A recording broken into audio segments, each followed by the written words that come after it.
Warning, the review you are about to watch will contain spoilers wherever necessary for educational or entertaining purposes. Click away now if you don't wish to be spoiled.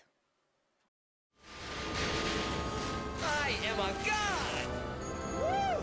Woo! And if the night is burning, I will cover my eyes, for if the...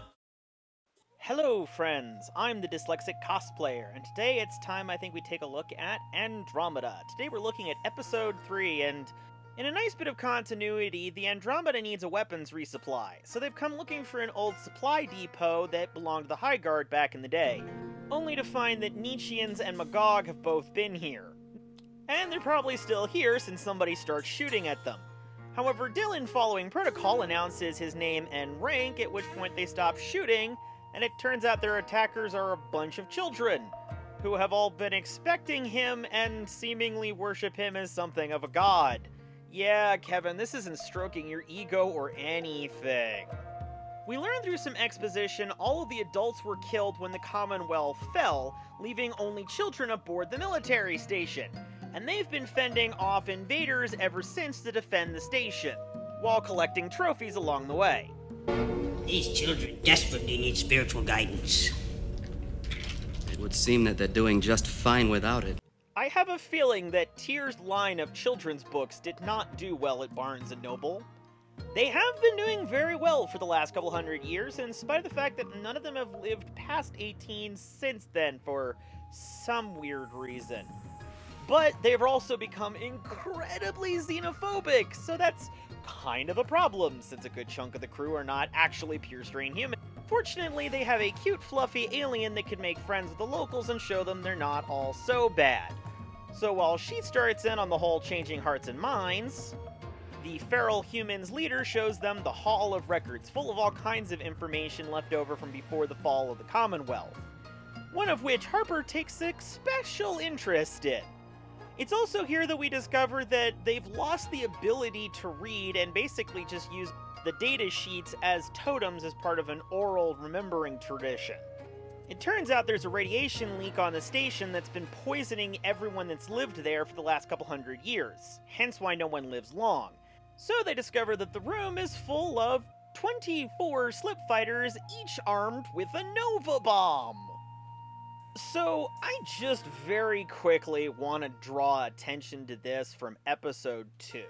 You'll have to excuse us, it's just that we've never met anyone who could blow up a sun before. The system's Commonwealth never used Nova bombs in combat. I'm not saying you're wrong, Andromeda, but personal headcanon, I have a feeling that that's not as true as she would like it to be. I'm sure they pretended it was only under rare circumstances, but yeah, I get the feeling that the Commonwealth was not nearly as noble as Andromeda or Dylan would like to remember it. Much like how all of these children have armed the noble bombs so that they can bring death to their enemies on an untold scale. Needless to say, this puts Dylan into a bit of an ethical quandary, perfectly exemplified by Reb and Tyr. More or less, it boils down to whether Dylan wants to restore the Commonwealth by changing hearts and minds, or just killing literally anybody that won't do what he says. Trying to convince the kids to not wholesale commit genocide, they do, however, ask for his blessing. Unfortunately, it turns out that his blessing was to send 2 of the kids off in slip fighters to go blow up a nearby solar system. Even if, as we learned earlier, the solar system is full of nothing but Magog. Stations in striking distance of the Dihedra system. Last time I checked, the scariest thing about Dihedra was the size of the bills at the resort hotels. Yeah, well, those hotels may still be serving lunch, but we'd be the main course. The entire system is infested with Magog. So, you know how they say the drinks at the hotel are a killer? Nah, in this case, I think the Magog are a literal killer. Though I can see why it's popular. Binary star system? Lots of sunsets that way. Due to a weird outburst from Trance, they end up focusing all of their efforts on stopping one of the 2 ships. Which they're successful in doing. Unfortunately, it only takes 1 Nova Bomb to blow up the solar system, so they have to beat a hasty retreat.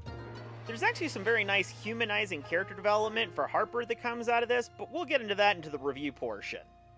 Dylan, seeing that they really do need some sort of spiritual guidance, goes to their leader Nasana, along with Rev, to remind her that the Commonwealth used to embrace non-humans along with humans in their ranks. Nasana is rather untrusting in that regard, unsurprisingly, but is at least willing to try and entertain the idea of a better life.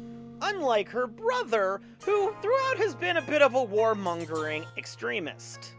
And in what is probably a power play, interrupts Nasana's plea to the younger generation to embrace the old Commonwealth ways of doing things with the reveal that Dylan has allied himself with a Magog. Dylan's godlike status is enough that he's allowed to leave with Rev, but it's also very clear that they see him as a mortal man now.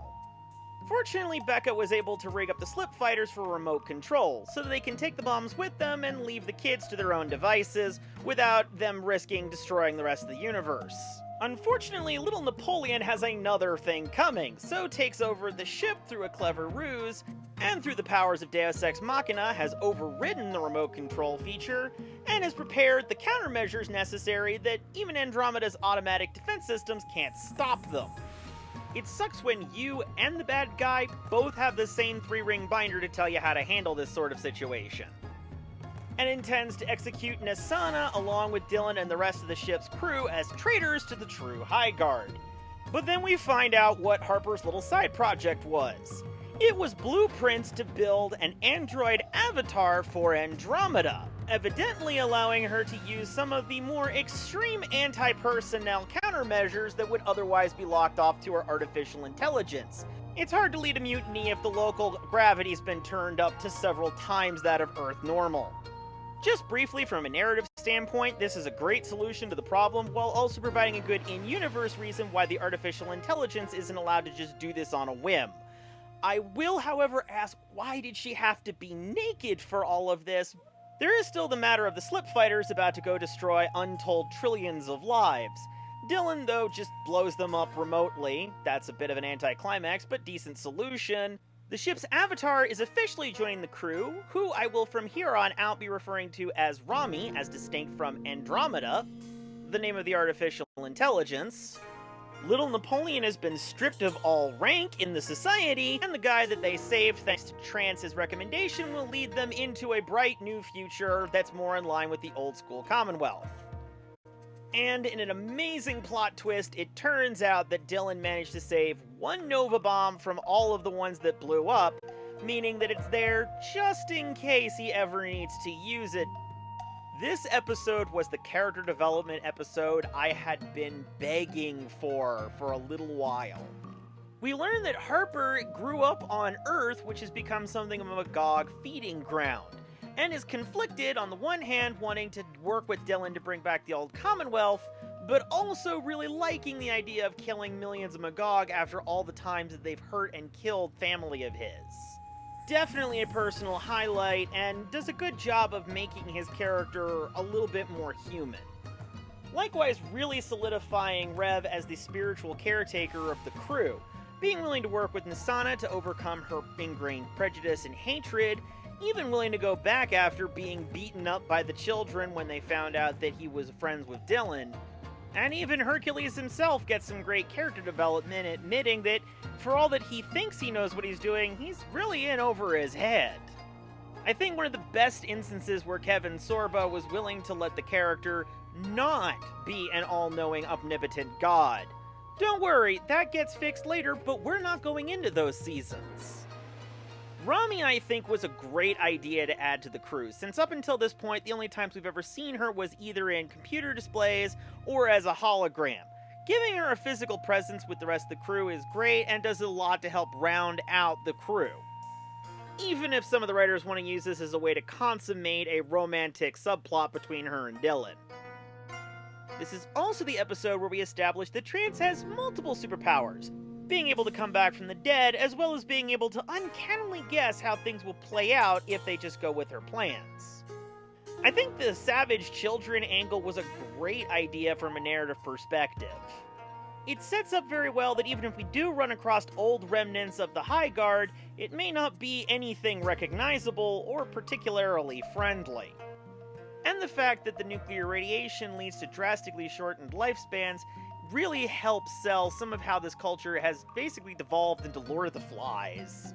Losing the ability to read or record their history hasn't helped, and the only way they've remembered what they know so far of what happened is through a play presented as a transmission to High Guard Command appraising them of their situation. Basically, it's a society trying to emulate adult behavior without understanding it, much like how the High Guard are basically revered as gods, or the words of the pass, meaning passwords, allows them access to the hangar bay full of Nova bombs, noble bombs. I apologize if I'm beating a dead horse on this one, but I think it's a really well-written episode. I can't think of anything I would change about it especially. It's really good, and I thoroughly recommend you check it out if you end up watching the series. Even though it basically doesn't contribute much to the ongoing storyline. Likewise, the revelation that Dylan has a Nova Bomb ready to go is a great Chekhov's gun that they have to use at some later date. Well, that's episode 3 done. What are we gonna get from episode 4? Well, it's basically just the hunt for Red October in space. But we'll talk a little bit more when we get around to it. I hope to see you all then, friends. Hey friends, I hope you enjoyed the review almost as much as I enjoyed making it. Now, if you would like to show your support, by all means leave the video a like, maybe a comment. If you want to go really crazy, try hitting that bell icon down below so you can stay informed of all my new content. As you can see, I'm coming out with a bunch of new videos. I'm also going to be hopefully doing more cosplay tutorials. If you'd like to show some more support in a more substantial way, try heading on over to my Patreon or my Facebook. Both will be links down below.